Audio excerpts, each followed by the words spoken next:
Seeing no bill on introductions, we'll move on to opening remarks. One of the things I want to let the committee know is I've always struggled with the transition from paper to paperless. And I wanted to share one thing that we're trying to do to make it easier, especially when we've had hearings and then we work a bill later. We're going to start storing the documents on the S drive under the committee file. Is everybody familiar with that procedure? If any of you have your computers, do you want me to walk through it a little bit? We did it in text. No, you don't need yours because. But if everybody will open up their little file explorer, it's the thing that looks like a bunch of file folders. If you open that up and then you go to this PC, down on the right, you should see something that says 4 committees. Does everybody see what I'm talking about? You go into there. We want to go to House committees. Thank goodness we're not in the Senate. I'm sorry, Representative Goddard, that you have that background. Nothing personal. And then we want to go down to transportation. And be careful, if we don't want to go down to transportation and public safety budget, we want to go to transportation because that's where the real work gets done. Subtle slam there, Representative Anderson. And then you can see there will be a date folder. And hopefully if we do our job correctly, your documents will be in there if you don't want to have to sort through 3,000 emails to find the one that you got. So if anybody needs any help with that, make sure you get with Jennifer afterwards because she knows how to do it. And I'm just kind of trying to walk through it myself. Yeah. So with that, we'll get right into the presentations today. We've got 2 great presentations. First presentation today is going to be an overview of the Kansas Turnpike Authority. And we have Steve Hewitt, the Chief Executive Officer, with us today. Welcome to the committee, Steve.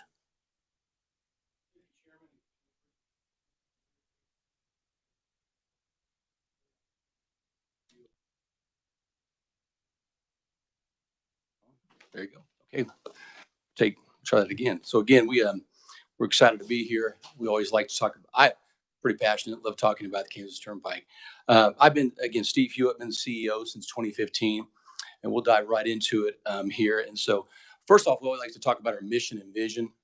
And so, to walk you through that a little bit, we are focused on operating a safe, reliable, customer valued system, fiscally responsible, and in a business-like manner. And this is important because we don't accept any tax dollars. And so I'm not here to ask for anything. I don't need anything, but I'm just here to give you information and thank you for what you do and let you know our good story.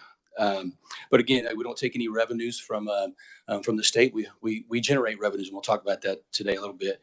In our vision, we are committed to advancing transportation. We think that's very important to help the state through leadership, innovation, partnerships, working with the communities, the state, Kdot, others to help our state grow. And we want a good, reliable, affordable system.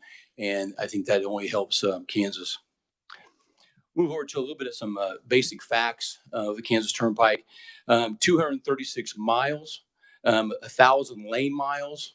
Obviously, the interstate system, 350 bridges, 6 service areas for our customers, 23 toll plazas, and 9 maintenance facilities up and down the Turnpike. Always fun to look at some history of the Kansas Turnpike. We just wrapped up our 65th year. Created and opened in 1956, built in 22 months. Couldn't do that today, could you? I mean, that just wouldn't have been able to happen. But built prior to the interstate system, the Kansas Chamber, took on an initiative to make sure we connect our 3 cities, 3 largest cities, Wichita, Topeka, and Kansas City, and did not want to put any liability on the state, on the taxpayers. So created the bonds, made a tolling system, and built as we know, the Turnpike today. And we've been operating the same way, again, for 65 years. Last year alone, we had over 36 million trips and visitors on the Kansas Turnpike. So we dive into what the economic impact. I think this is important to know what we do produce for Kansas itself. And so in 2019, we did an economic impact study by a third party to look at what our impact was to the state. And so from that study, and since then it's even grown, but we know nearly 1,400 jobs are produced each year for Kansas through the Kansas Turnpike and our projects and what we do. Over $236 million put in the economy annually. And that can roll over, as you know, one or two different times based on, just where it is in the community. 12% of the Kansas economy is rolling up and down the Kansas Turnpike. So we need a reliable system, a safe system, and a good system. And so we know that's important. What's really unique, I think, about the Kansas Turnpike is that 50% of our traffic comes from out of state. So that's important because 50% of our revenue into Kansas is coming from out of staters putting money into our economies. I think that's really, really good. And again, so we don't take any tax dollars. We don't need anything. We are self-sustaining. I think that's a really good story. Obviously, in our capital plan, which is our long-term needs study, in 2015, we took a look at what we needed to do over the next 10 years in improvements. We wanted to make sure we're putting the money into the Kansas Turnpike. We're making sure we're making improvements and making the system better. We identified a number of projects. We prioritized those projects, and we did those all with cash. We had good reserves. We wanted to make sure to put that money back in the system. So we knew we were going to spend over $500 million in the 10 years. And so we are in the 8th year of that program. Currently, we've wrapped up 50 large projects and spent over $400 million to date. And so we're very proud of those improvements. We'll walk you through some of those improvements. And what's really nice is that we have some of the lowest tolls in the country, actual third lowest tolls in the country. And we have, of the ones that are cheaper than us, our system is 5 times, 10 times better. We have a great system, a great roadway, a safe roadway, and a very affordable roadway. We know it's a premium. We know you have a choice. You do not have to take a toll road. You do not have to take the Kansas Turnpike, but we want an affordable roadway. And because it's a premium, we want to give you a premium product, and we focus on that daily. Next, we want a safety assessment. Just like I talked about, safety is important. We dove into, in 2021, a safety assessment to really look at how could we improve the Kansas Turnpike from a safety standpoint? Are we doing everything we can to make sure that it's as safe as possible? Dive even deeper than we have to go. We are currently in the phase 3 portion of that safety assessment, identifying new methods. How can we spend our money appropriately to help our customers the best way possible? I think that's important because I think customers, Kansans, you want to be on our roadway. You want a safe roadway. And so we've dove into a lot of different projects to make those improvements. And that assessment by a third party helps us understand what can we do that we haven't done yet. And we always want to make sure we're looking at everything possible. Well, to pay for those things, as I talked about, we are fiscally responsible. We live and die by the tolls and revenues we bring in. And so just a quick chart here on the historical revenue portion of it. As you can see here, we're doing okay revenue-wise. You can see that dip in 2020, obviously COVID. 65% of our traffic just stopped in 2020, and obviously we had to build up from there. And so we are still down about 5% traffic-wise, but our revenue has stayed strong because of commercial traffic. And we all knew commercial traffic is important to us. We're a freight corridor for this region, for multi-state region, but that strong commercial traffic has helped keep us recover from the COVID. We lost quite a bit of money during COVID, but we recovered that because of our good commercial partners. And so with that, obviously things can change. You can see a little dip there a few months ago in July. So we had really heavy fuel prices spike up here in Kansas or in the whole country, right?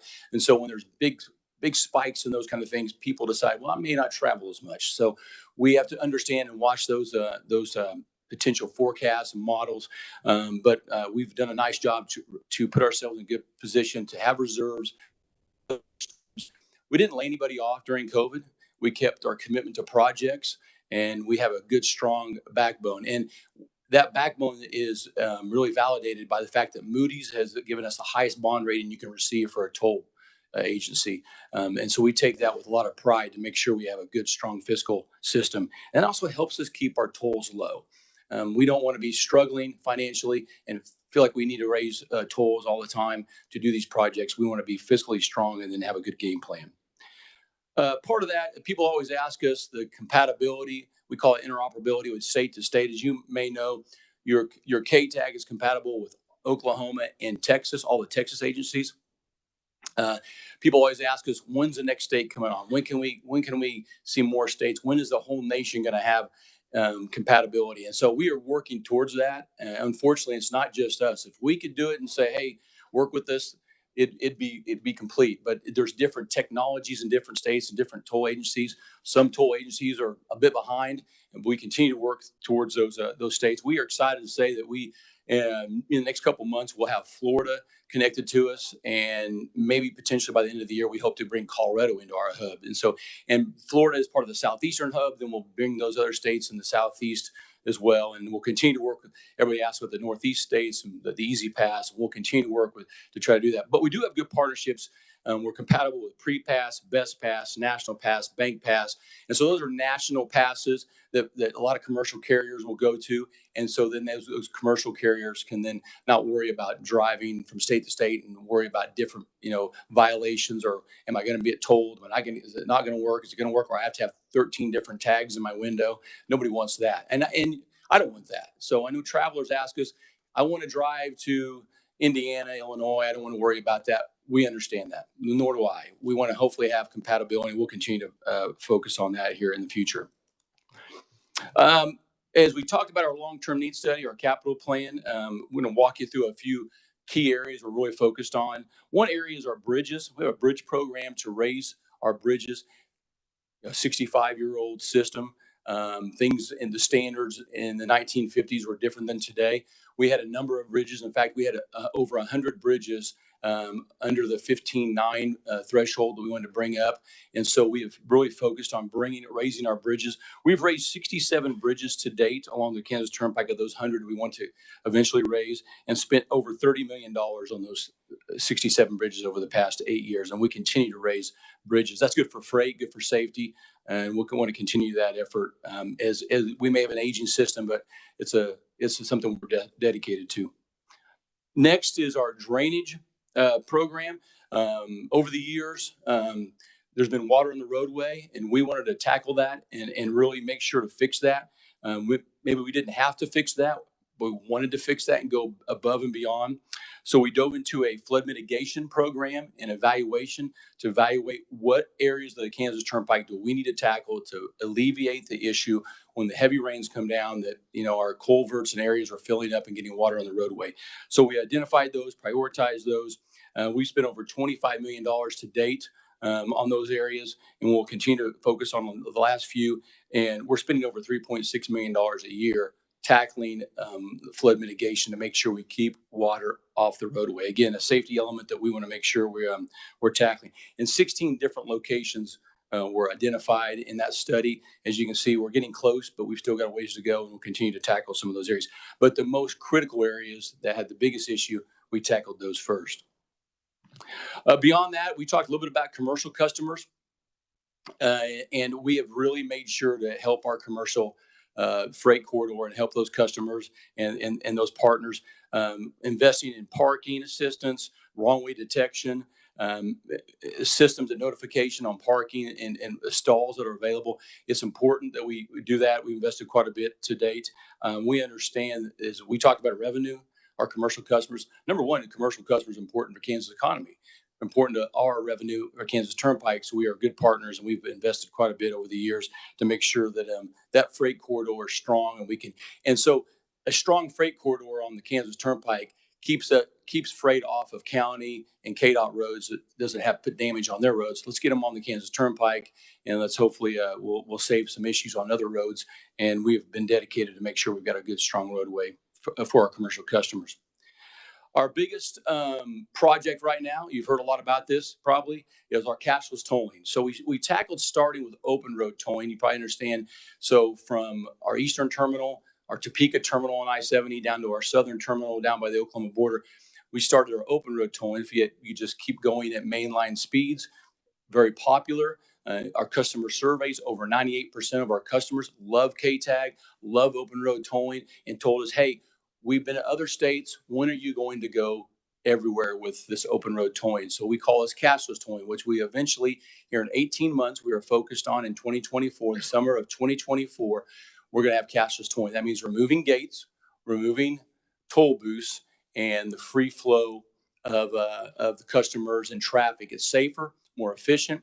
Customers like it. It's more efficient even from operations. This was a great time for us to do that. We had an aging workforce with our toll collectors. We could then move those collectors into customer service positions, the few that are left, and really help our customers and be more efficient. And we've listened to customers. It's safer, more convenient. It's a better travel experience. Again, you have a choice. We want to offer you a premium product, and we're trying to do that. You probably have seen, if you've been down in Wichita, we have our first cashless towing location open, 53A. That's into Wichita, the East Kellogg approach. And that's been a good test pilot for us to understand behaviors of customers, understanding, because you no longer will have the ticket and pay cash. So you'll either have a K tag, which if you have a K tag, nothing changes, just how it always works. If you don't have a K tag, we're going to take a picture of your license plate. You're going to have an opportunity to go on an app to pay through our K tag app, or you can go online and pay, or we'll send you a bill in the mail and you can pay that way. But we want to make sure we're trying to be as best as we can. Obviously, K-Tag, if you don't have a K-Tag, we need to get you a K-Tag. You save money, save time. That will always be the most efficient. But we're going to spend $85 million on that program to help our customers in cashless towing. We are really excited. It's the biggest innovation, biggest change really since K-Tag was invented and created back in the 90s. Obviously, our partnership is important to us.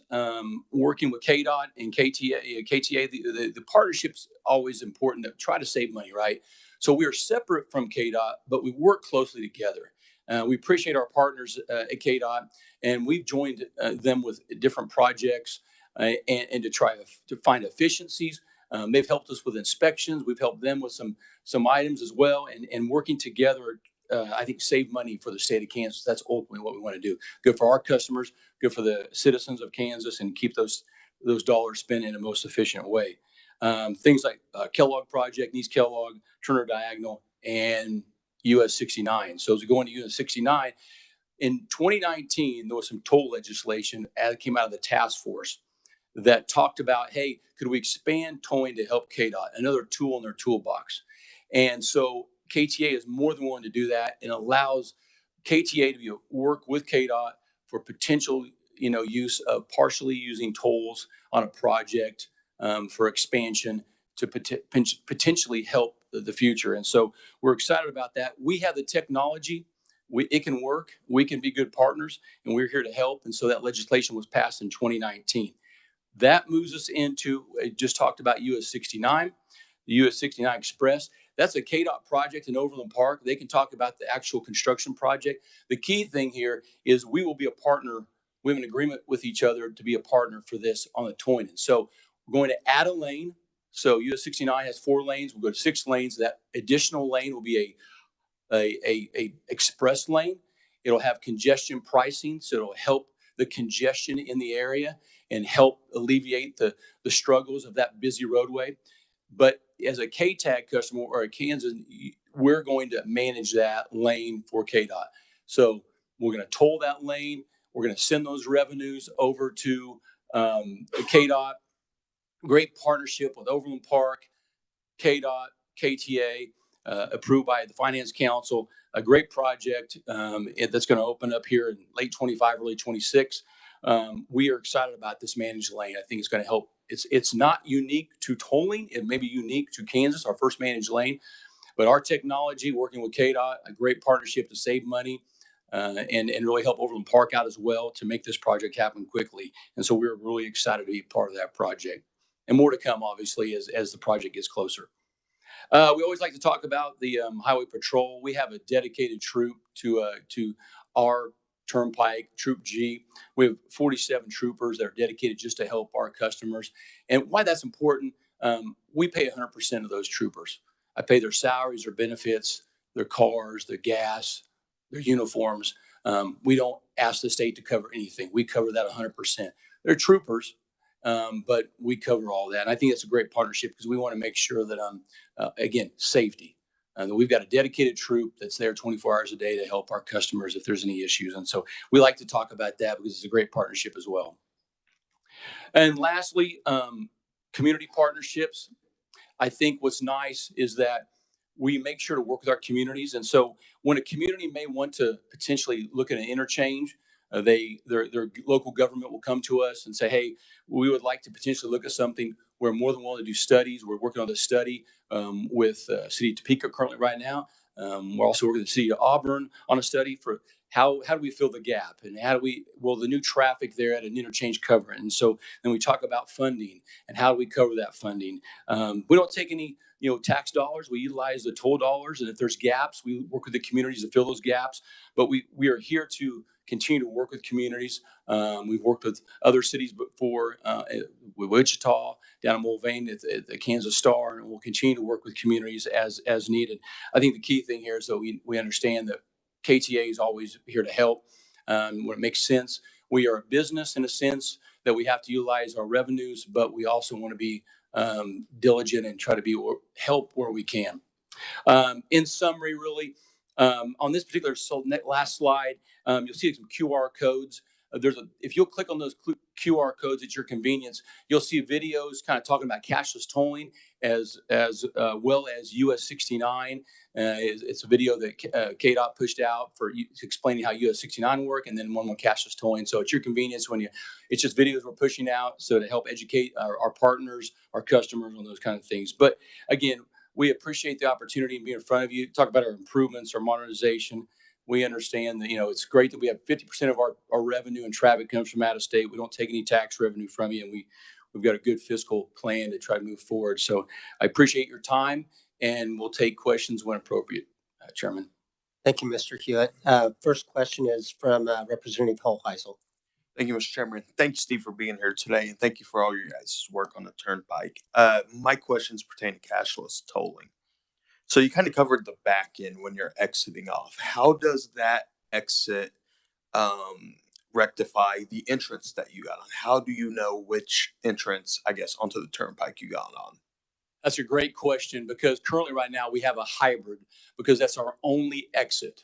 So what we do, if you have a K tag, we read that K tag when you got on and when you got off. So there's not an issue there. If you do not have a K tag, what we do is you can go on our website if you want to, and you can fill out, hey, I got on here. Say I got on the Turnpike at 177 Topeka. I got off on 53A in Wichita, and that builds your toll, and you can send in the money. If not, we send you a bill in the mail, and it's a basic flat bill, but you can call us, customer service, and adjust that based on where you got on. So that's a bit of a hybrid to bridge us to cashless tolling. When cashless tolling gets here, we will have zones. So as you enter the zone, flat fare through the zone. So there won't be the on and off trip matching will happen. It will be zone tolled. So those segments where you potentially see exits today, now between those is a zone. So you enter the zone, you'll be hit that flat fare, same as you would at a K tag, and then you'll get the bill in the mail or go through the app if you're not a K tag customer. But that's how it works today versus how it's going to work in the future. So it's kind of just like an honor system. It is. We are trusting our customers, but what we're utilizing, we understand it's important to have information and data and behavior from customers and feedback. And that's why we trust our customers, and we're doing that right now to try to understand who's utilizing it, how they utilize it, how's our website work, how's our methods work, how's our customer service, what kind of feedback they're getting. It's really good information as we move forward to the future. Mr. If I could have one follow-up on the same topic, what is your guys' capture rate of exits off there? Are you guys off that particular exit?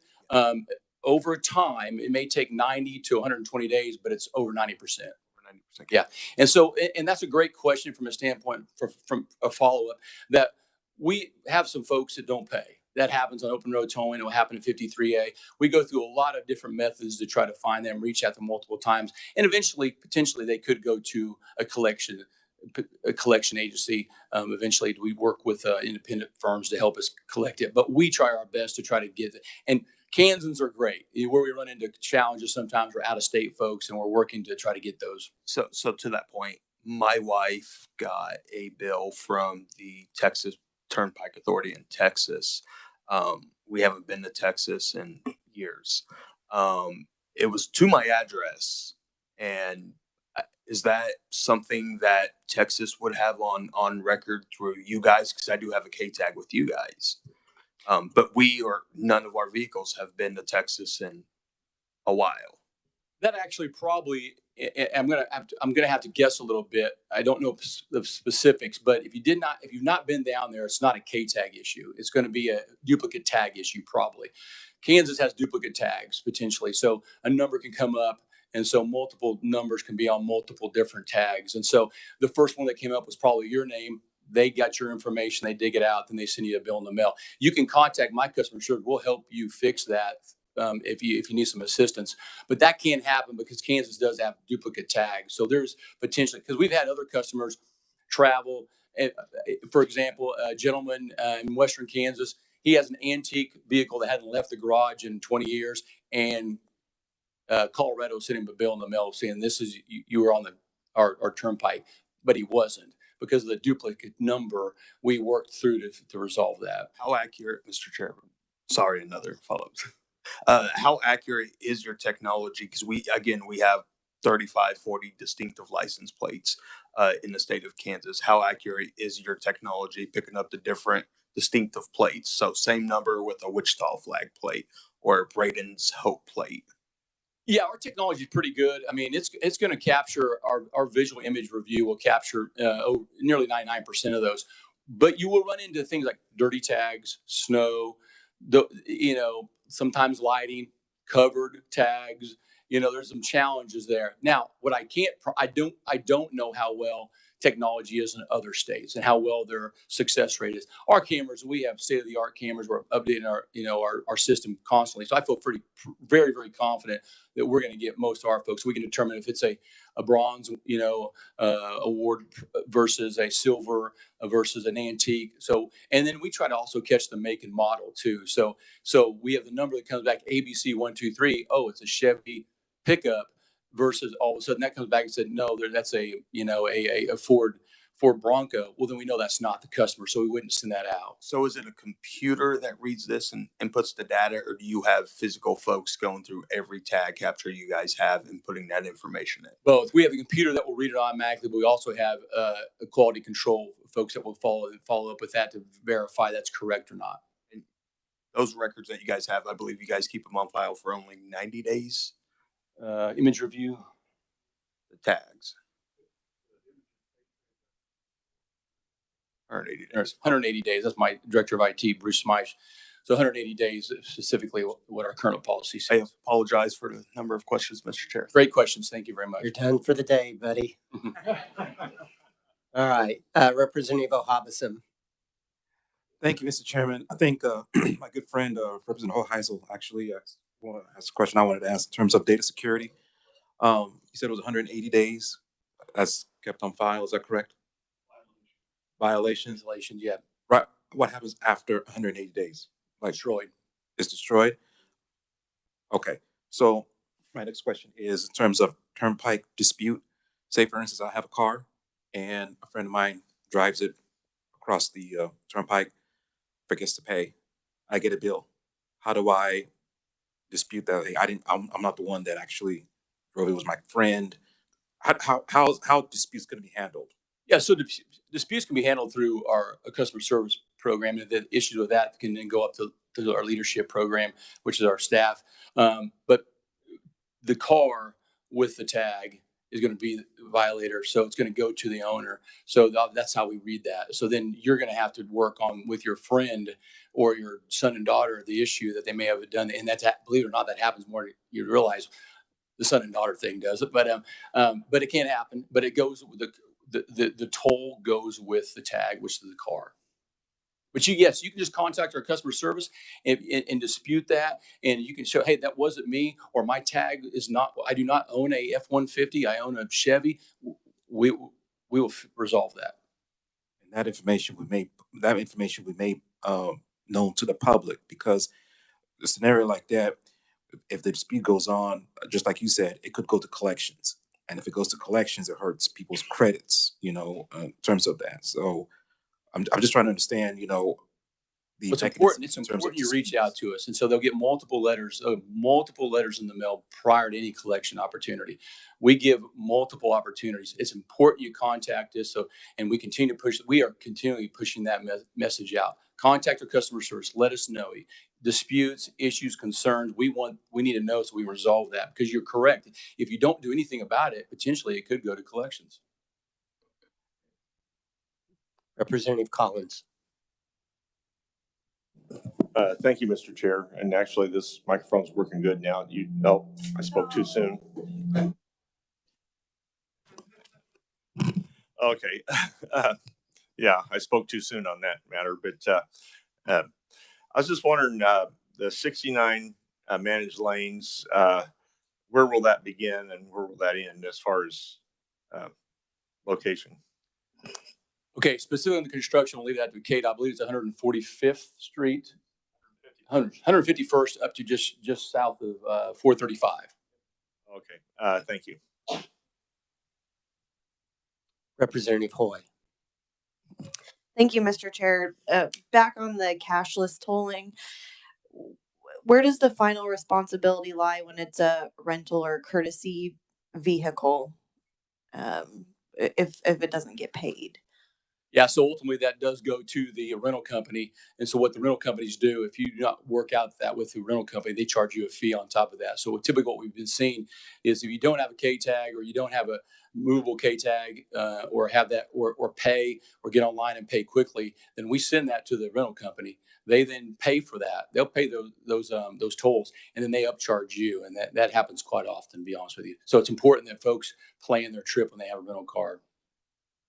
But even if you were driving a vehicle, and you try to get on and pay for it, and it's not, because it asks for like your license plate number or what do you, it asks for some vehicle identification. So it's not possible for the driver to pay that. Is that, do I So get it is. that It's right? possible. So if you do not have the driver, you would need to get the license plate. That's going to be important. Have that license plate number. So on your paperwork, your rental paperwork, you should have the license plate.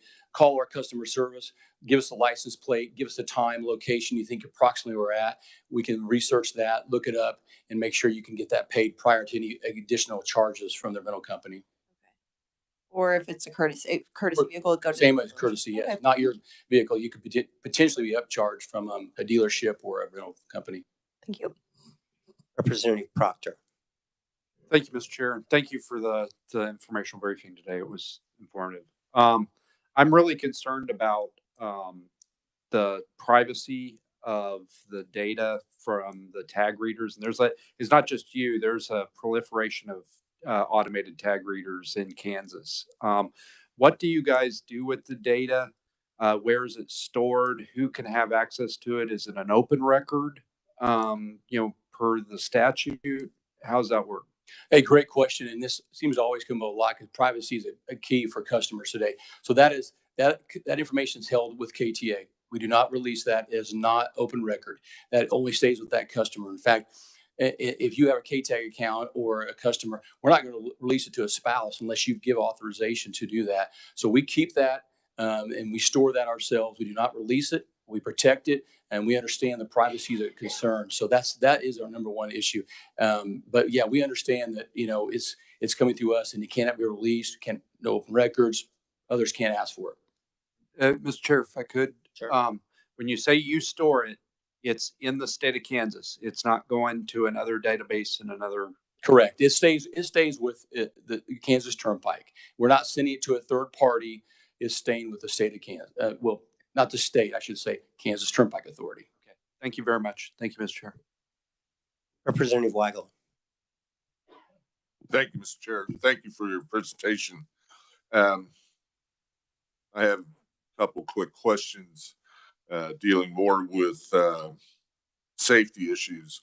Have you done any, first of all, general question, have you done any studies or researched traffic accidents on the Turnpike versus I-70 in a straightaway area, like, I don't know, like between Topeka and Salina or somewhere, to kind of compare and see how the the safety, how many crashes have occurred?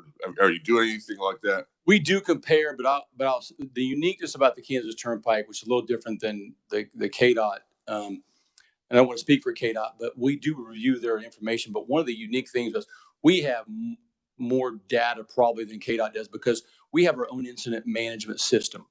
So Star KTA, I have a 24-hour incident management system and manned by folks that are always working with our maintenance, our 911 folks that are partners, our troopers. And so we know every single accident that happens at all times. And so some of that data through KDOT, they may not have all the information from every little accident because I know every deer, I know every call out, I know every out of gas, run out of gas car. I have all that data, but we do understand that we do look at fatalities and we look at serious accidents and we try to compare that. And one of the key things that, what's unique about the Kansas Turnpike is our barrier wall. We know that barrier wall is a safety plus that keeps from head-to-head traffic, and we see those kind of things. So it's a little bit hard to see if we're doing better or worse than KDOT on a particular interstate because a stretch of I-70 from Topeka to Lawrence is much different than it is from Hayes to Russell. And so, but we do compare, we do understand, we look at traffic data information, crash records, deaths, and, and any accident we do. That's part of our safety assessment. We've identified everything from wet pavement to a deer, to the curves in the road, to the bridge heights. We're looking at everything and trying to understand. We have a third party looking at that data and evaluating data from other roadways and ours to find out what do we need to do to try to make improvements. Okay. And a follow up, this kind of leading to this. I noticed that you have wrong way detection system. And I believe, I can't remember the exact, was it more than 6 months ago, there was a fatality accident south of Topeka on, I think it was in Shawnee County, but it may have been Wabunsee. Adult was killed, and I think 2 or 3 children. And evidently the adult realized that they were going the wrong way and somehow was turning. What I never found out was, were they turning at one of the turnouts for the safety vehicles, or was they just make a sudden turn and then they were hit by another car, which was also going south? Because I believe they're going south and wanted to come back north. Well, let me start off by saying that was a tragedy, and every accident that involves anybody who seriously hurt or injured is terrible. But we take those very seriously. And this particular case, the information I have from our troopers is that going south wanted to go north, didn't want to go to the next actual turnaround down to Cassidy, and decided to turn through one of the safety openings. Those are not for the general public to turn around. They're posted and as you get on the turnpike. But I will say this, we evaluate those, and a part of our third phase safety assessment, we evaluate those and try to understand where those openings need to be for our safety folks, for our troopers, for 911, for fire, ambulance, maintenance. And so we were going to study those. Actually, we're doing as our phase 3. We'll look at all those. Do we need to close some of those? Do we need to move some of those? That may not solve this particular issue, but we understand that everything needs to be looked at. So in this particular case, customers should never try to drive through the wall because that's a dangerous thing. We don't have our staff do it unless they have emergency lights on and are doing it for a specific reason. It's mostly for emergency vehicles only. All right. Thank you, Mr. Chairman. Thank you. Representative Goddard. Thank you, Mr. Chair. We hear all the time about the electric revolution, the EVs coming on. What is it going to be up to the people who contract for the service plazas to put those electric charging stations in, or is the Turnpike Authority going to be involved with that, and how are they paid for? Yeah, that's an excellent question because we currently had a couple of different partnerships. So we've had Evergy and Tesla, and now we have our third-party rural electric down by Belle Plaine service area. Those have all been put in by those private entities, and they'll collect the revenue. We are basically leasing those spots to them, but we have electric hookups along the turnpike. So we are covered, or will be covered eventually once the wrap up our Belle Plaine location. But that's an excellent question because obviously with EVs, that's the big concern. They need to know where they can energize their vehicle. And so we've been working with those local folks, Tesla, Evergy, and Rural Electric to try to make sure. So I think nearly all our locations, our service areas, except for one, will have. In fact, we have all of them now, or all but one will have EVs, all except for I think Matfield Green, correct? So we'll have all except for one location. The other part of the question, if I may, we're talking about technological evolution. What about do you see any problems with autonomous vehicle operation on the Turnpike? To be honest, we are monitoring that very closely. My IT director, Bruce Meister, with me today. He is part of the Autonomous Vehicle Task Force Committee and working with Kdot very closely with that as we monitor that. It is a concern. Obviously, there's changes in the roadway from construction projects to safety vehicles to breakdowns to weather. So we want to know what that impact to customers can be. So we're watching that very closely. So obviously, we want a foolproof system, hopefully, but we are monitoring. I don't have an opinion on yay or nay on the future, but we want to watch that very closely and see what that brings, because we want to make sure it's our customers are safe. And there's been some issues, in some states, and we're going to monitor that very closely. And we're glad to be in that conversation for sure. Thank you for being here, and thank you, Mr. Chair. All right, thanks, Steve. I do have one question and then a comment. What's the savings of KTAG over the regular toll? You'll save 35% if you're a passenger vehicle for KTAG. You'll save 25% if you're a commercial carrier. I just want to encourage everybody. I've got KTAGs. If you don't have a KTAG, in our positions and the travel that we have to do, I encourage everybody to do that. It's awesome. It's really easy. If you need someone to show you where to stick it on the windshield, I'm sure I can figure it out if I can find the instructions. The other thing I want to say is I've heard this for years, but I know that you guys have a guiding principle about making sure that you're giving customer satisfaction, and I think that's just admirable. So I just wanted to make that comment, and thanks for coming. Thank you very much. I appreciate the opportunity today to kind of talk about KTA. Thank you. Oh, Representing Delperdang, make it very fast because we still have to get on KDOT. It'll be a quick one, just to follow up on your question. I've got the old style tag and I like it, but does that have a battery that needs replaced every now and then, or is it? Eventually we'll have to we'll replace that. So if you run into issues, contact our customer service. But yeah, one of the key things to solve that issue is if you do have a K tag and you have not provided your license plates to us. So if that would happen to potentially go out, we'd have your license plates. We'd read that license plate, know, it's K tag user, so we can hit you and then send you an email and hopefully update you and get you some new K tags. So you would notify me, because I know it if I've got the tag. Yeah, so you don't want a violation. If I don't have your tag number on file, then you're going to be good then. Okay, thank you. Thanks again. Thank you.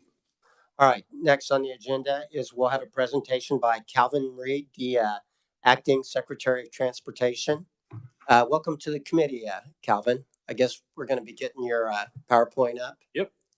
Thank you. Well, good afternoon, Mr. Chairman and members of the committee. Introduce myself. I'm Calvin Reed. I am the Acting Secretary of Transportation right now. With me, I have Greg Schieber to my right. He is the interim state transportation engineer. Greg, stand up so we can all see you, because you're the guy we need once in a while. He can answer all the tough questions, I guarantee you.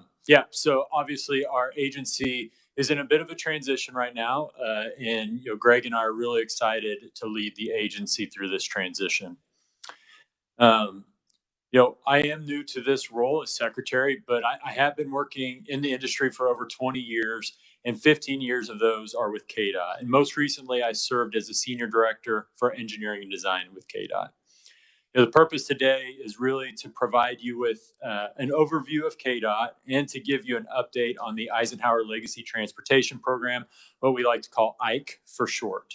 I will provide some time for questions and answers at the end, but if you see something that you need clarification on, if the chairman is willing, I'd be free to try to answer those questions during. Next slide, please. Uh-oh.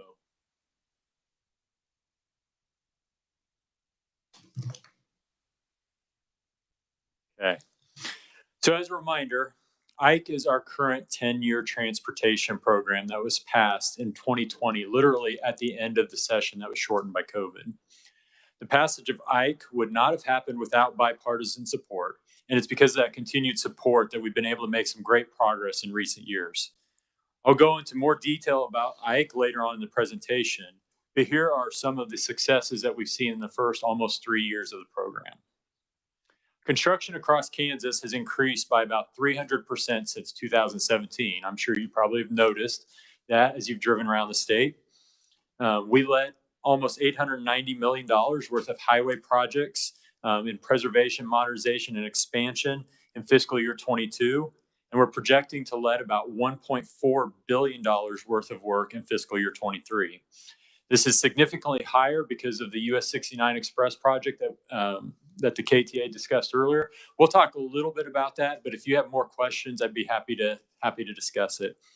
But we also let another big project down in the Wichita area, which is the Wichita North Junction project.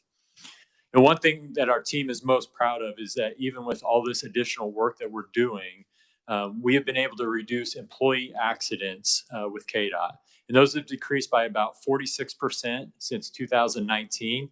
And we estimate that has saved the state nearly $1 million per year in reduced workers' comp claims. So improving safety obviously takes everyone's support. If you get the chance, you should commend employees of Kdot for making it a priority. Next slide, please. Now, before we get into IKE, I would like to take a few minutes just to talk to you about the agency and our transportation system. Next slide. So our mission is slightly different from the Turnpikes, but there's a lot of similarities. As you'll see, it's clear that we are to provide a reliable and innovative statewide transportation system.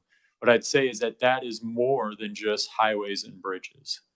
We need solid rail connections, public transit, bike and pedestrian facilities, and quality airports to meet the needs of Kansans. And it also means strong digital connections. For the first time in our state's history, the transportation program has provisions for broadband infrastructure. Kdot is a multidisciplinary agency, but we have one cohesive mission. Kansas's roadway network is truly a system of systems. The state highway system and our city connecting link systems are only about 7% or about 10,000 miles of our overall roadway network, but they carry well over half of the traffic. The county road system, by contrast, is by far the largest part of the network at over 113,000 miles. But these are typically gravel and dirt roads that carry the least amount of traffic. The majority of Kansas crops, however, will need to travel on these roads and eventually make it to the grain elevators and markets where they are sold. Similarly, the system of city streets is vital to moving people efficiently through our urban areas. So each system has its own needs, obviously, but they are dependent on each other to thrive. The key is we need to invest in each of these systems for Kansans to prosper. Because Kansas has such a large roadway system, it also has a large network of bridges. Many of you might be surprised to know that Kansas is fourth in the nation in number of bridges at well over 24,000. Only about 20% of those are on the state highway system, though. That means that the vast majority of this expensive yet critical infrastructure are owned and maintained by our local partners, cities and counties. Now, if you compare the number of bridges in a state to the population of the state, Kansas has the distinction of being number one. And in this case, I would say it's not always best to be first. So if you look at this another way, what it really means is that Kansas has the fewest taxpayers to support our current bridge infrastructure. And that problem is not uniform across the state. Take, for example, Jewell County in north central Kansas. It's kind of the red spot on the map up there. Jewell County has about 102 bridges for every 1,000 people in the county, or to put it another way, one bridge for every 10 people in the county.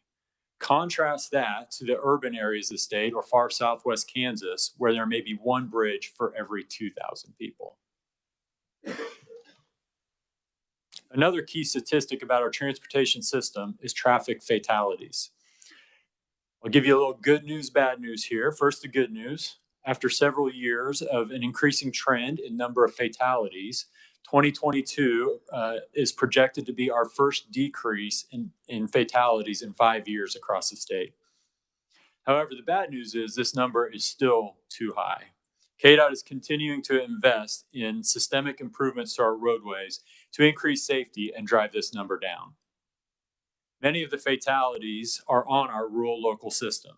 So we are also continuing to work with local governments to make investments to their roadway networks to make them safer. Distracted driving remains one of the leading causes of crashes in Kansas. Also, we still have too many fatalities with people that are improperly restrained. There are two simple things that each of us can do and advocate for that will help reduce fatalities. And that is every time we get in a vehicle, buckle up and put your phones down. Now, regarding funding, as I've mentioned, we have a large transportation system and it takes a significant amount of funding to support it. This graph shows you generally how we do that. As a reminder, we are not funded from the state general fund. We are funded through the state highway fund, which has a variety of revenue sources shown here. All of these revenue sources are protected to the Kansas Constitution with the exception of the sales tax that is deposited into the state highway fund. Now, in terms of revenue projections for fiscal year 23, overall, we expect fiscal year 23 revenues to be very similar to fiscal year 22. Sales tax revenue continues to be a key funding source for the state highway fund. It is estimated the state highway fund will receive about $36 million more from sales tax revenue in fiscal year 23 compared to fiscal year 22. Federal funds are expected to decrease slightly by about $40 million compared to fiscal year 22. And this is largely due to one-time COVID relief funds that were received in fiscal year 22. Some of the other revenue sources that we get include special vehicle permits, interest, insurance reimbursements, and recovery of prior year expenditures. So when we talk about expenditures, construction amounts for nearly 70% of our overall fiscal year 23 budget. So just for clarification, the number shown on the slides, that $1.96 billion in construction, includes the $1.4 billion in lettings that I discussed earlier, but it also includes the design and the construction inspection and the right-of-way acquisition that's required to deliver projects through construction. Budgeted expenditures for fiscal year 23 construction are about $600 million, or about 45% more than construction in fiscal year 22. And debt service increased for fiscal year 23 due to paying off about $98 million in principal payments early, which saved the state over $20 million in interest. So I want to talk just a little bit about budget versus cash flow, because we have to manage both. In a budget perspective, we show a project's budget accounted for wholly in the year it is let. In reality, we know that we're going to pay that out over multiple years, depending on the type of project. This slide shows a hypothetical $100 million project that is let in fiscal year 23 and is constructed and paid out over 5 years. From a budget perspective, we will show $100 million in fiscal year 23, but we know that in the cash flow perspective that we have to manage that over that time. Secretary Reed, Sir. I don't know if you know this number off the top of your head, but when you talk about local support, how many dollars? I know there's a sharing of the federal fuels tax. How many dollars a year do you remit back to our local city and county governments to fund their road systems? Yeah, Chairman Francis, this is a good question. I do not have that number off the top of my head, but we can get that number for you. I just think it's sometimes important to know that the state does help cover some of those costs. Okay, so my budget director is saying it's about $160 million. Thank you. All right, thank you. Okay, so switching gears a bit, I'm going to talk a little bit about snow and ice removal. I understand, this is my first time here, but I understand it's often a topic of interest. So here is a breakdown, and are they able to see it? Yeah, what happened to the PowerPoint? Okay. We'll let you guys work on it. You guys should have the slides in front of you. Yeah, it's up now. Okay. So here's a breakdown of how much we typically spend on this. As you can see, it fluctuates from year to year. I would say that fiscal year 22 was about an average year for us. Fiscal year 23 has started off as a fairly light year in terms of snow removal, but just a little bit of warning, winters can be long in Kansas, and sometimes they'll add up towards the end of the season. And finally, my last slide about Kdot specifically is just one of our biggest challenges right now continues to be staffing. Like many in the industry, recruiting and retention and retaining a qualified workforce is just a major issue, and Kdot is struggling along that challenge with everybody else. Now, the good news is the last 2 legislative sessions have had across the board pay increases for state employees, and Governor Kelly was able to issue an executive order in the fall to enhance pay for over 1,500 Kdot employees.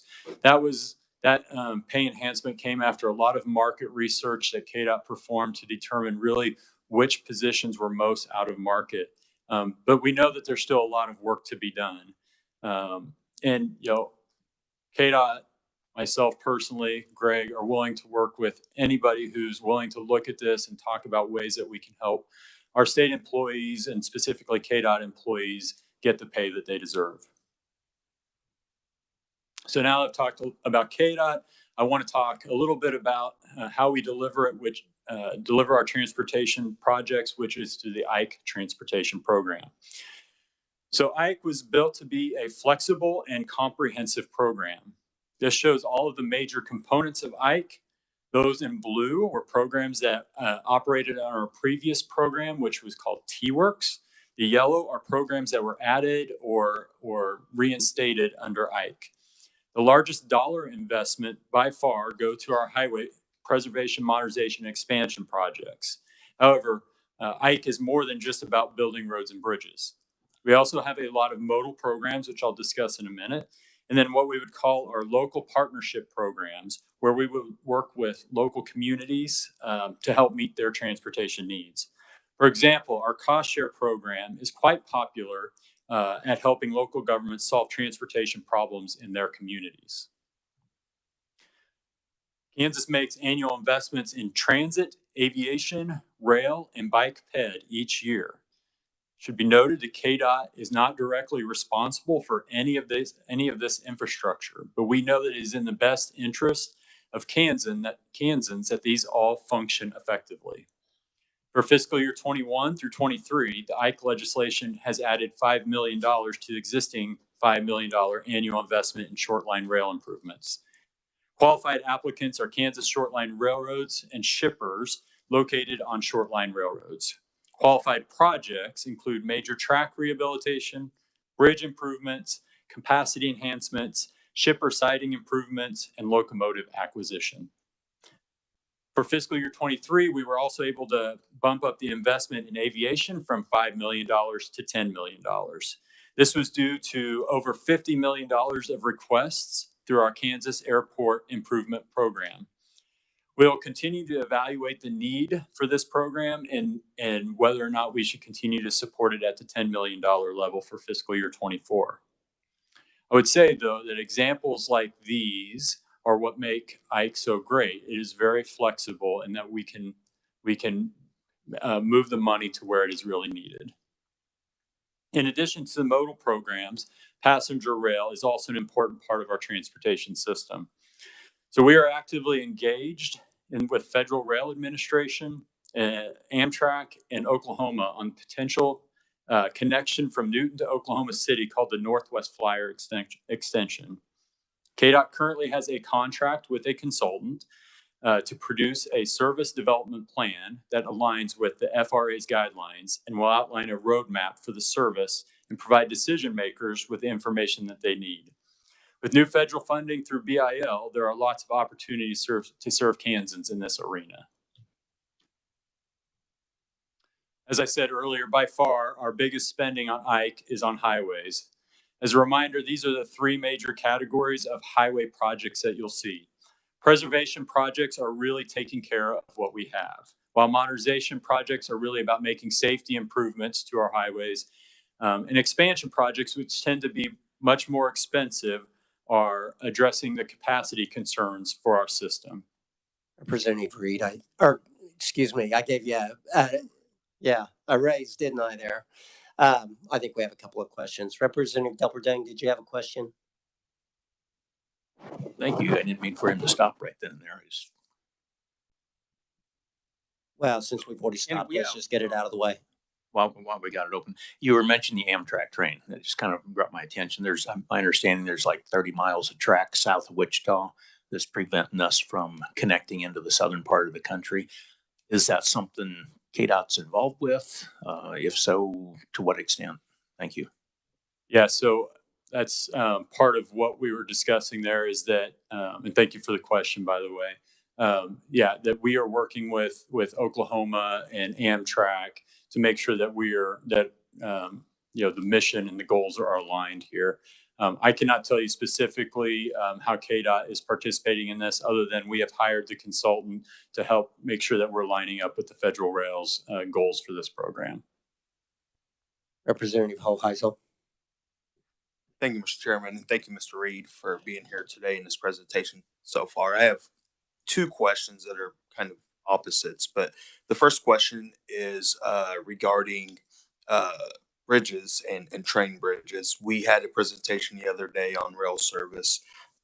Me and Representative Hobson kind of brought up an area north Wichita on 21st Street that has, this has potential for a lot of investment, but the amount of tracks that we have running through that area is very problematic.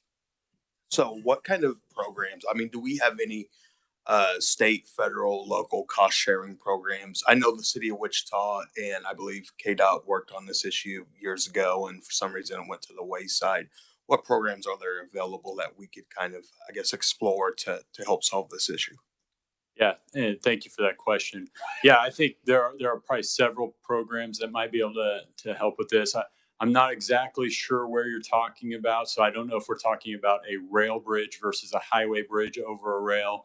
But that would have an impact on the answer to the question. But in short, we have partnerships with the city of Wichita, and it's really about them bringing their problem to us. We can discuss it with them and help them understand really what is the best path, because like you said, there's state funding that could be available. Our cost share program is really tailored at trying to help solve some of those problems. But there's also federal funding that would be available potentially to help solve that problem. So without knowing the specific details, I can't tell you specifically which program, but we are always willing to partner and try to find ways to help solve those problems. We can be in contact after this, and it would be a rail bridge over. Okay. My second question is, I kind of went through the rest of your presentation, so I didn't see it in there, so forgive me if you're going to bring it up. But in the IKE program, we initiated a study on road usage charges. Where along is that study right now? Yeah, so I'm actually going to look at Joel Skelly right now, because he is the manager of the road usage charge study. And Representative Hoheisel, I want him to be very brief because we're going to have a whole meeting on that next week specifically, and Joel will be presenting. Excellent. On where we are on that. So thank you, Chairman Francis. That's actually what I was going to say is preview next week. We'll be talking about the road usage charge program and a lot of the research that we're doing. We're about halfway through a 3-year study on that. And we're going to have some other outside partners coming in to talk about nationally what that looks like from other states' perspectives and the automotive industry. So awesome. Preview and look forward to talking to you next. Sounds great. Thank you. And Mr. Chair, if you could have just said I would have read the agenda next week, I would have had my answer. So thank you for being nice about it. Yeah, I'm sorry if I get snippy on occasion. And Secretary Reed, I tell me if this is later in your presentation, but it's my understanding the governor has an allotment from SGF of $225 million to be used for the matching of the bill, infrastructure bill. And that would also be an avenue that maybe communities could use when we're dealing with road crossings that are blocked and looking for alternative solutions. Is that correct? Or are you going to address any of that later? Yeah, thank you for the question. So I was not going to address that. That is really a kind of a shift from KDOT's responsibility, really, to the governor's office responsibility. So, I would want to make sure that they were aware of what our answers would be to that question. But to your point, I think there is going to be opportunities to address what we probably have found as the biggest issue with being able to utilize the discretionary funds that are made available through the federal government right now, which is that many of them require local governments to come forward with a match. I think what the governor is proposing is very sound policy and being able to help these local governments to be able to provide that match. Thank you, Mr. Secretary. Representative Weigel. Thank you, Mr. Chairman. Just a quick question. Maybe you can answer this real quick. Where are we at on the Polk Quincy Viaduct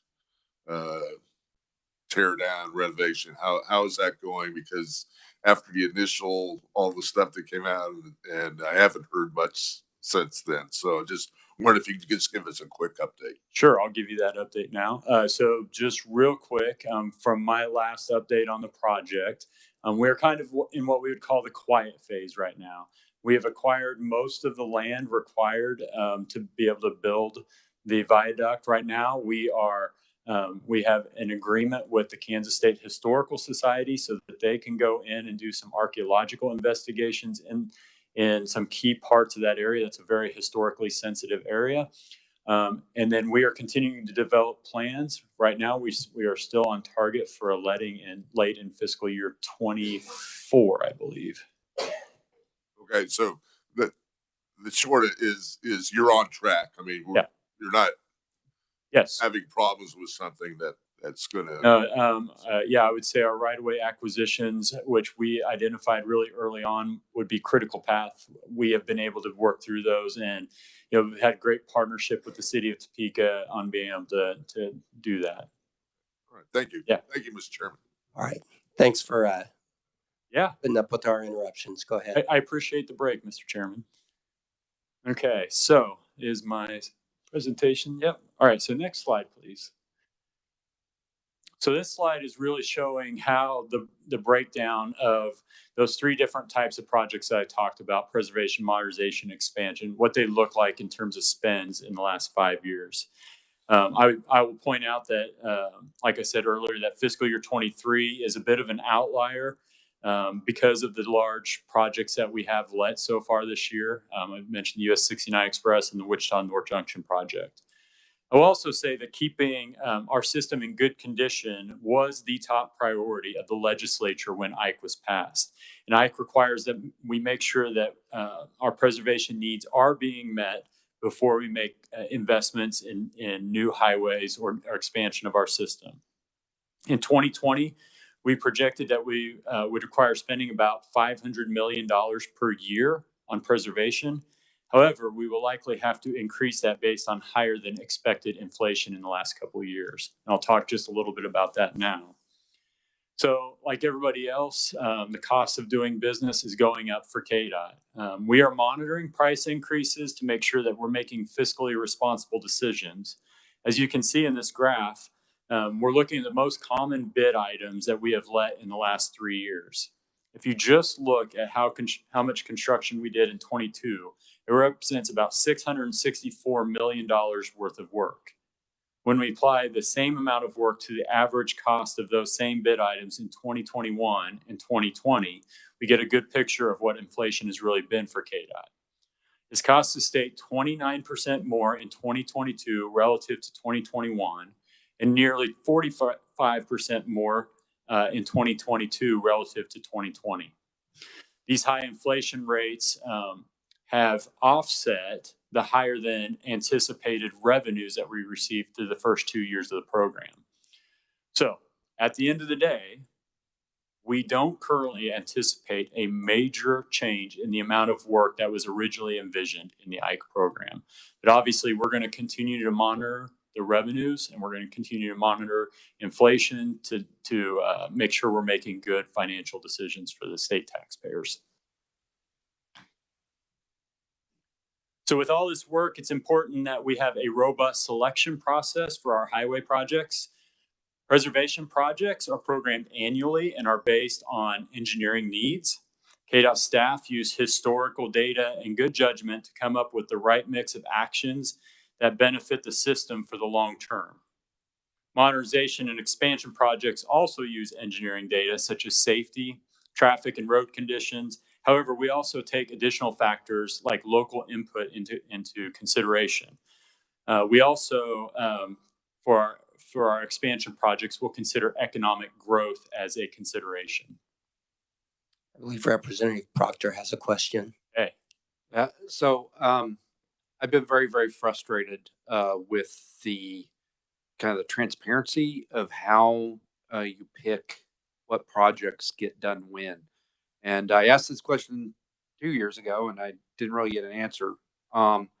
Who are the people that apply those criteria that you just talked about? Who are the people in the room who decide this project gets done, this project gets put off?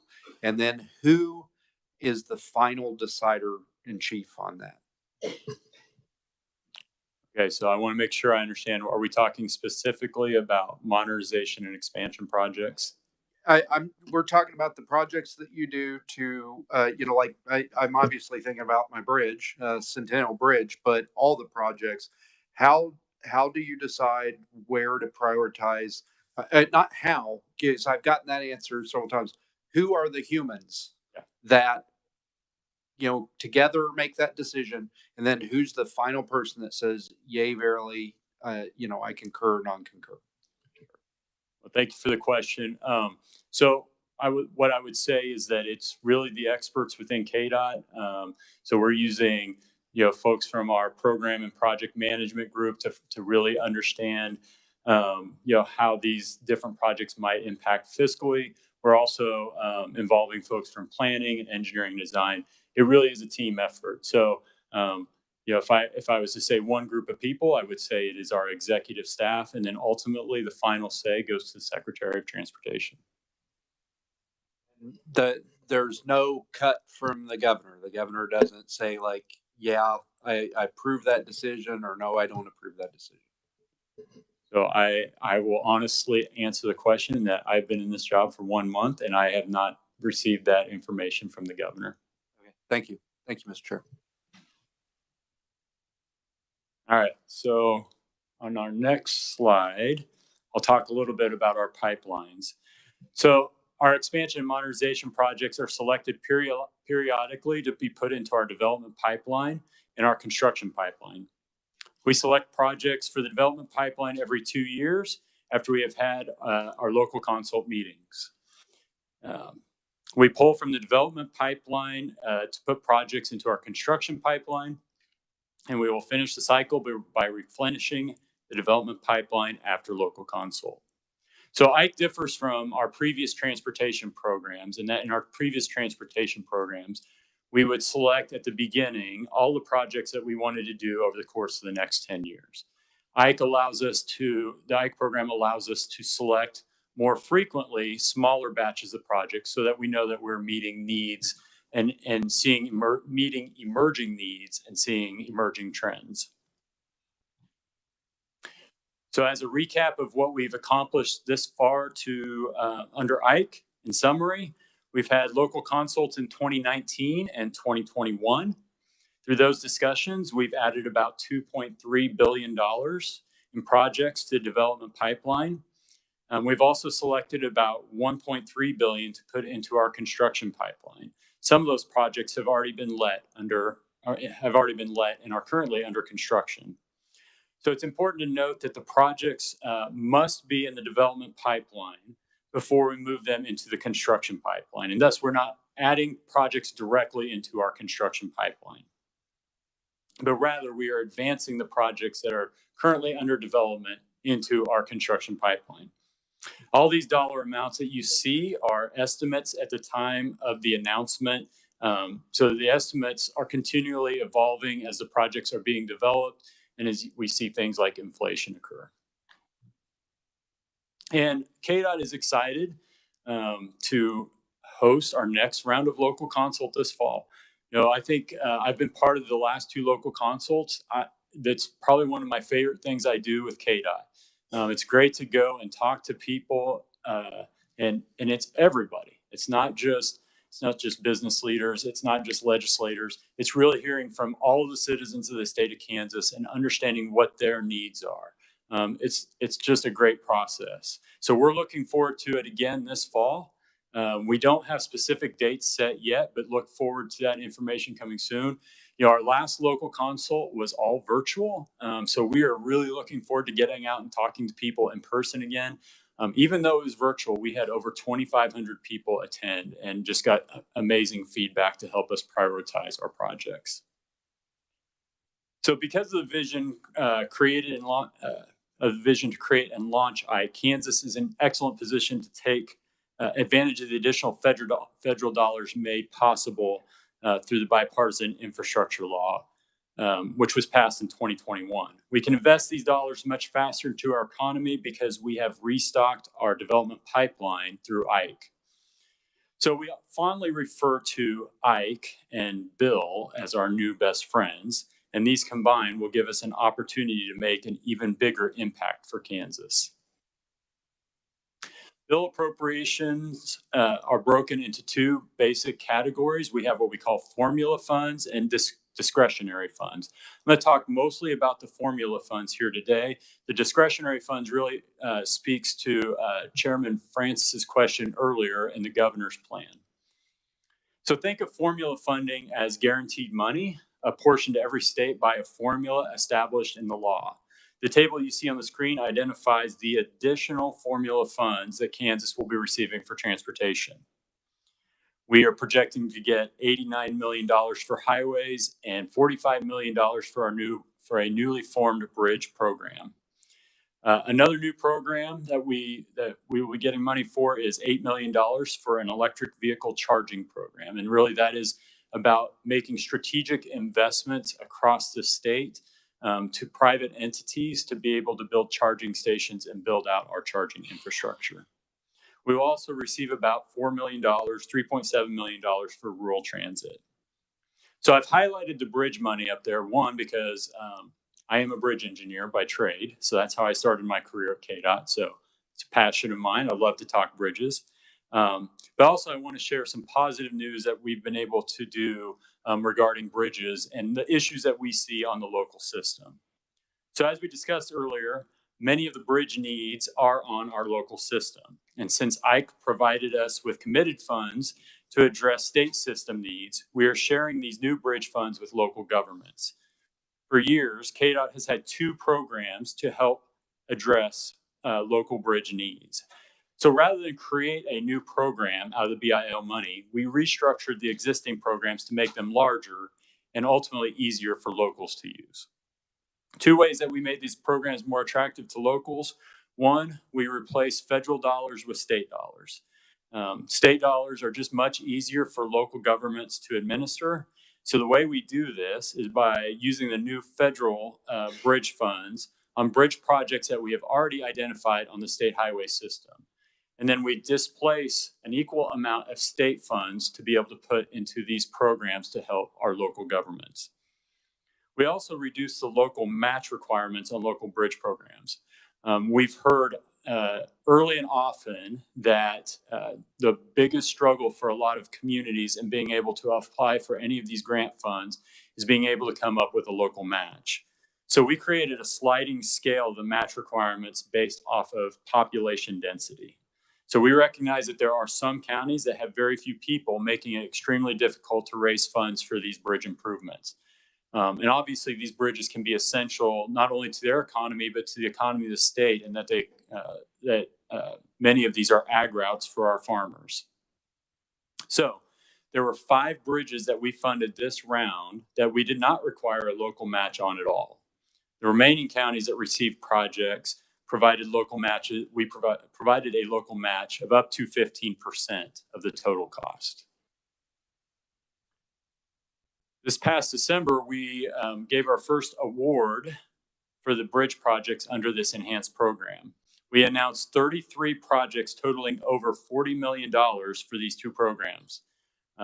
All of these are great projects, and we were able to get some needs that we would not have been able to address in the past years. That is the good news. I would say the bad news, if you want to look at it that way, is that we did not even come close to meeting the needs of what was submitted to us. We received over $170 million worth of project applications for these two programs. So it's clear that communities, there's obviously need, and we were able to restructure these programs to meet the need. I think the most important thing going forward is that we continue to work with locals to be able to provide good, stable funding to address these bridge needs.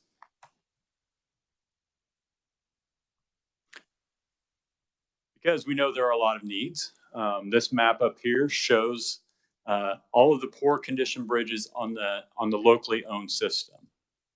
You can think of this as the bill that is past due. Now, if you overlay all the bridges on the local system that are in fair condition, you can think of this as the bill that's about to come due. And then we still have more bridges, which are all of the good condition bridges on the local system. And these are the ones that are in good condition for now, but it's a matter of time. So through our conversations with our local partners, it became clear that prioritization in the task of prioritizing was and can be overwhelming for some. I'm very proud to say that our agency has worked with the local governments to help launch a tool to help counties out with this prioritization task. Kdot has partnered with the Kansas Association of Counties to help communities prioritize through a new planning tool that we've developed called the Kansas Local Infrastructure Planning Tool.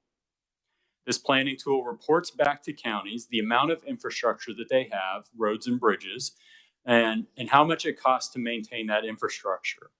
It also allows them to run scenarios for prioritization and for funding so that they can identify unfunded needs well in advance. Anyone can access this tool. We have got the website up on the screen and in your handouts. Feel free to run your own scenarios, check out your counties that you live in. And finally, I just want to share a little bit about accountability. So as noted earlier, the IKE program stresses the importance of maintaining what we have, those preservation projects. One of the goals of IKE was to make sure fundings of preservation was not reduced even when revenues declined. It should be among the last type of work that we ever cut. And if we're going to invest well over $500 million per year on preservation, we owe it to Kansans to make sure we're getting the best return on their investment. One of the biggest accomplishments to come out of the first few years of IKE is an improved pavement metric. This is a picture of US 83, and as you can see, the pavement looks and was smooth. This would lead you to believe that it is in good condition. And by our federal metrics, it was in good condition. However, the picture on the right shows a core from that same pavement. As you can see, that core was not in good condition. And I think most of us, by looking at that, would say this pavement is not in good condition. So there was always a little bit of a disconnect between condition, preservation, and funding.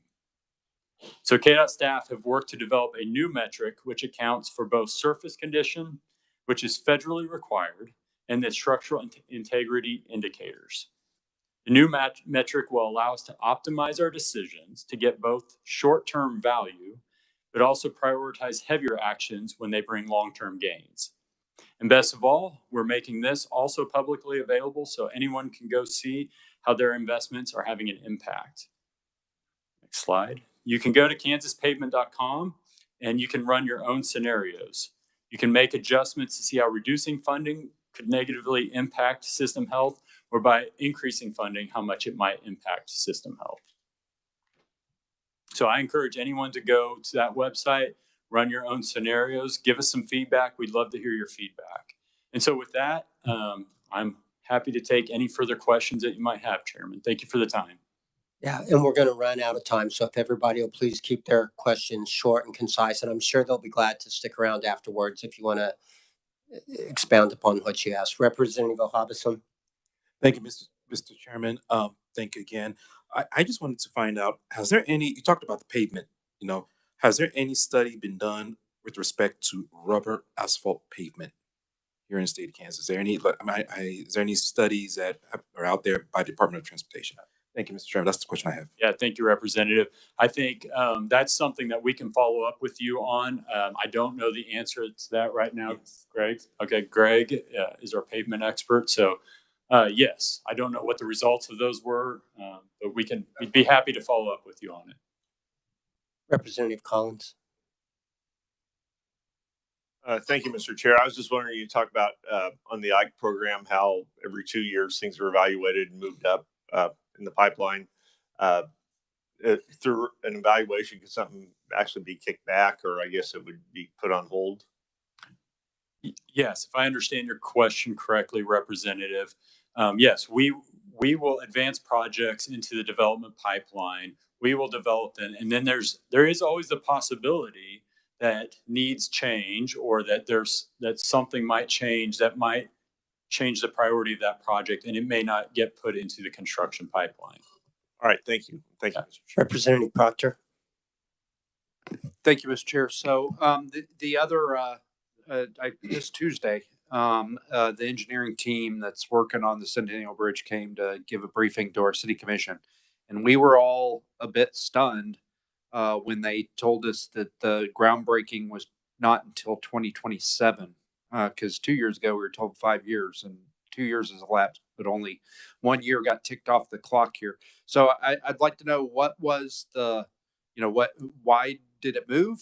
Why did the target date move? And, or can we expect more delays? Because, at this rate, it's going to be 10 years to break ground. Thank you for your question, Representative Proctor. I'm going to start my answer by saying I'm very sensitive to the Centennial Bridge. I spent a lot of my career working on doing repairs on that bridge, so I understand your concerns. I will also say, though, that project has not been announced yet for our construction pipeline, so we do not have a definitive date. Now, our target date, I think you said, is 27. I believe it's fiscal year 27, which would actually be probably calendar year 26. But we'll confirm that, and I'll try to understand really what was communicated better. I just want my bridge, please.